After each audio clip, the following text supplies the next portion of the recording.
Isu besar pendidikan hari ini yang menjadi kekhawatiran saya adalah rendahnya kecakapan literasi dan numerasi pada anak-anak. Apa jadinya ketika anak-anak pergi sekolah tapi tidak belajar dan membaca tapi tidak paham makna? Saya rasa literasi dan kita semua mengetahui bahwa literasi itu bukan hanya perihal membaca, tapi juga menulis, mengungkapkan perasaan, kemudian memilah-milah informasi, hingga menahan kesenangan demi melakukan hal-hal yang penting terlebih dahulu gitu. Ada banyak hal yang harus kita perjuangkan dan kita upayakan. Saya bergabung pada beberapa komunitas literasi, mulai dari membaca, kemudian mengungkapkan pendapat, dan sebagainya. Salah satu hal yang saya dapatkan adalah saya pernah mengikuti workshop Zain. Zain itu adalah fun magazine yang kecil yang bisa dilakukan dan diterbitkan oleh perseorangan ataupun kelompok dengan isi yang bebas gitu. Biasanya Zain diperbanyak dengan fotokopi. Dari itu semua, saya pun langsung menerapkan hal tersebut pada pembelajaran. Jadi ketika awal semester, saya mencoba melakukan asesmen awal untuk mendiagnostik segala kebutuhan belajar siswa dengan menggunakan Zain. Saya meminta siswa menuliskan kesukaannya, hobi, cita-cita, apa yang dilakukannya hingga ketertarikannya pada Zain tersebut. Saya membebaskan mereka untuk menuliskan apapun, menggambar, mewarnainya, hingga jadilah Zain-Zain ini. Tanpa saya duga, ternyata mereka mengerjakannya dengan sangat senang. Mereka mengerjakannya tanpa paksaan dan cenderung terlena, terhanyut dalam proses pengerjaannya. Tanpa mereka sadari, saya sedang melakukan asesmen. Saya rasa bentuk Zain ini bukan hanya bisa dilakukan ketika asesmen pembelajaran. Banyak sekali yang bisa kita lakukan dengan media Zain ini. Kita bisa meminta mereka menuliskan sesuatu, bahkan setelahnya kita langsung mendapatkan karya yang bisa kita pamerkan. Nah, anak-anak menuliskan segala sesuatunya dengan sangat antusias dan panjang. Saya yakin ini merupakan bagian dari literasi yang cukup menarik.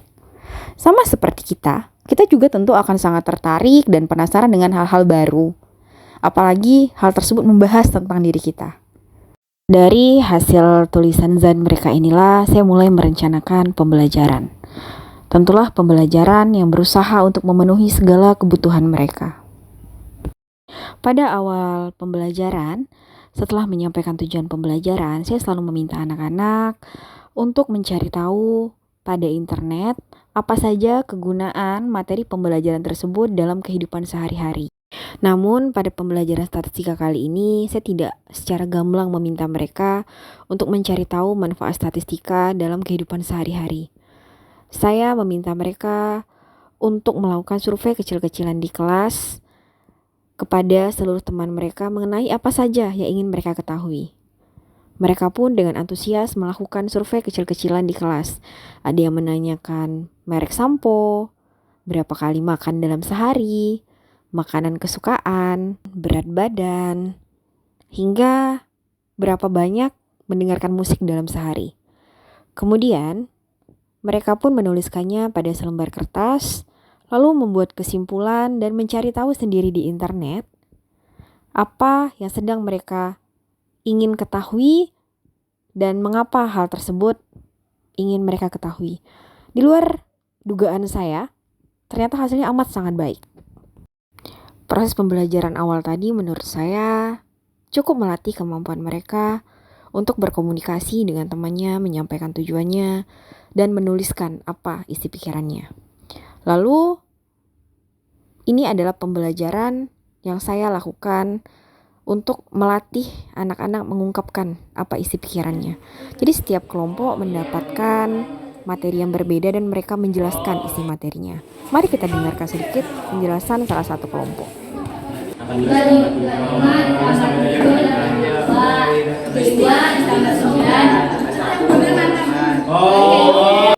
Lima ini dari sini, dapat 11 ini dari 6 tambah 11 tambah 5 tambah 5 jadi 11. 7 tambah 11 Jadi dapat 11. Pembelajaran berlangsung cukup seru dan memantik keingintahuan anak-anak.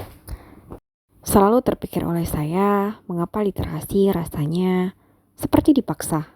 Ketika di sekolah, setiap pagi disuruh membaca, lalu menuliskan isi dari bacaan. Padahal literasi kan lebih luas daripada itu. Sehingga saya memiliki ide bagaimana jika kita memulai literasi dengan cara yang menarik. Misalnya dengan mendengarkan lagu, kemudian menginterpretasikan lagu tersebut dalam tulisan, ataupun dalam sebuah cerita yang diungkapkan lewat kata-kata secara langsung atau lisan. Kita lihat saja, mereka benar-benar menikmati proses mendengarkan lagu. Pertama, tulis judul lagunya. Lalu kedua, interpretasikan lirik lagu tersebut menurut kalian. Apa yang ingin disampaikan oleh penyanyi atau pencipta lagunya? Menyampaikan isi hati. Ditulis di situ. Isi hatinya tentang apa gitu kira-kira. Suka bahasa Inggris boleh, lagu punk rock boleh. Benar saja, saat prosesnya, anak-anak terlihat sangat menikmati dan antusias dalam pengerjaannya. Mereka menuliskan interpretasi dengan sangat panjang menggunakan kata-kata sendiri, bahkan menuliskan apa yang tidak saya perintahkan. Sangat menarik bukan literasi? Jika dilaksanakan dengan sepenuh hati seperti ini.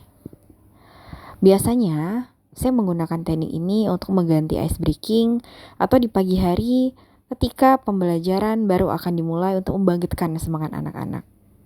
Semoga saja semua yang saya ceritakan pada video ini dapat menginspirasi dan memberikan dampak baik kepada semua orang yang menontonnya.